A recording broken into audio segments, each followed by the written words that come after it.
So for the second part of this, we need to go ahead and take a look at the bottom half of this table. So if my car is going to cost $200 a month, my house is $770 a month, and my school loan's $221 a month, what if I could afford to put a little bit extra towards my payments? That's what we're going to look at for the second half. So what I want you to do is thinking of what your take-home pay would be from your original job you chose in your career research project. Remember, we're looking at kind of starting pay. Considering what money you would have available, I challenge you to think, hey, if I could just tighten the budget a little bit more and put more towards my debt, what could happen? So let's say for my car, maybe I could fork over an extra $25 a month. So now it would be 25 added to the original payment of $256. So my new payment would be $225.56. What I would recommend is just figure that out for all three right from the get-go. Maybe my house, I want to make an even $800. So then that would be, what, 31.05? Yeah, I think, yeah. And so then my new monthly payment would be $800.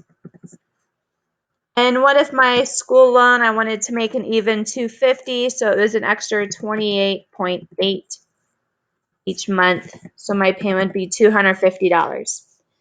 Those numbers are really up to you, but I would say keep them within reason, but make sure they're big enough to make some kind of dent.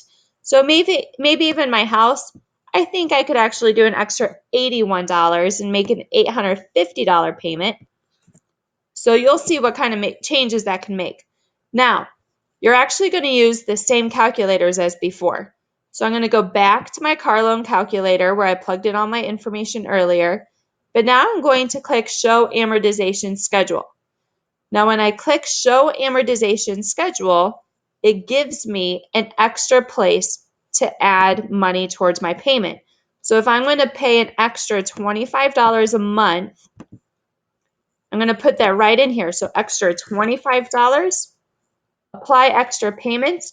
Watch the payoff date. Watch this payoff date right here. So without the extra money each month, my payoff date would be March 12th, 2022. With paying an extra $25 each month, my new payoff date is, a good 6 or 7 months early. So August 12th, 2021.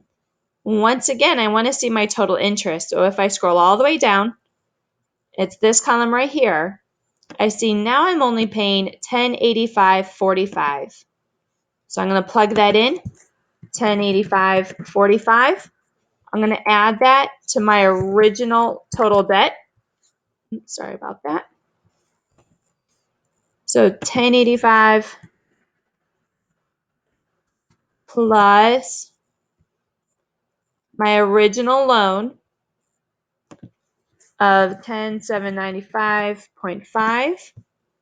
So my new total debt will be $11,880.95. So I saved, just a little bit, but it was worth it. I got out of debt a little bit faster. So let's check it out for the house. Once again, you're using the same calculator. So I come back into here. Here's my calculator from earlier. I put in all my data up here. Remember, you click the amortization payment schedule. And right down here, you'll see a section for additional payments. Now for mine, I chose to do an additional $81.05. So I'm going to plug that in, and it may round that down. I want to click Calculate My Payoff. Now notice my original payoff is March 12, 2047. I'm going to calculate payoff date.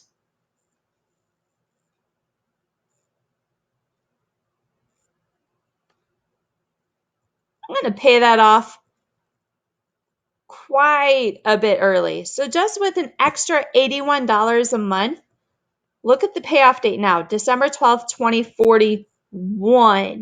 That's just over 6 years early. So I'm going to click View Summary again up here in the top right section.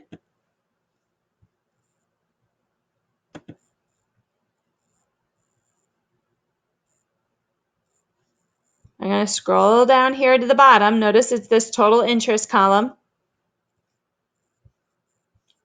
Now instead of the $122,000 in interest over the 30 years, it's down to $98,432.18. See, I get this number right here, $98,432.18. So now I'm going to add that number to my original total debt.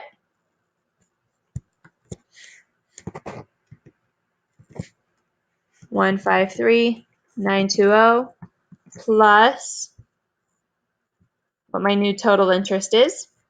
Now, a good way to double check your numbers is your new total interest guaranteed should be lower than your original interest, and your total debt paid should always be larger than your loan amount, and the new total debt paid should be lower than your original total debt paid.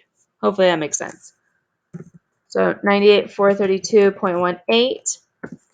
So now my new total debt is 252,352.18. So that's a significant difference. You can see that there from 276.8 to 252.3. So significant savings just from putting forth an extra $81 a month. If you think about that, that's going out to a restaurant like twice. So it could really be worth tightening your budget. Then for the school loans, that's the same calculator we used before. So we put in the loan amount, we put in all of this, you hit calculate, and once again, it has this section for extra payment. So I said that I could put forth an extra $28.80 a month. So let's plug in that number. And we're going to recalculate it. And notice the original payoff date, March 12th, 2027. If I recalculate it, my new payoff date is November 12th, 2025. So it's about a year and a half sooner. Then I'm going to scroll all the way down. Once again, I need that amortization table. I'm going to look at my total interest right here. And now it's 3816.28. 3816.28. I'm going to add that number to the original loan amount of 22,096. My new total debt will be 25,912.28. So what I would challenge you is go back through, double check your numbers, make sure that your monthly payment amount is reasonable. Make sure your total interest paid is not more than your loan. Make sure the total debt paid is more than your loan, because the total debt is your loan amount plus the interest paid. These numbers here are really your discretion. Choose something that can make a difference. $5 isn't going to make that much of a difference. You'll add this amount to your original payment amount up here to get the new payment amount. Your new total interest paid should be less than the original interest paid, and the new total debt should also be less than the original total debt. Once you're done with that section, you should be good to go to answer the questions for step 3 and go ahead and turn in. Once you turn it in, you should be ready to do the next journal jam. Email me with any questions. Best of luck to you as you finish the loan amortization project.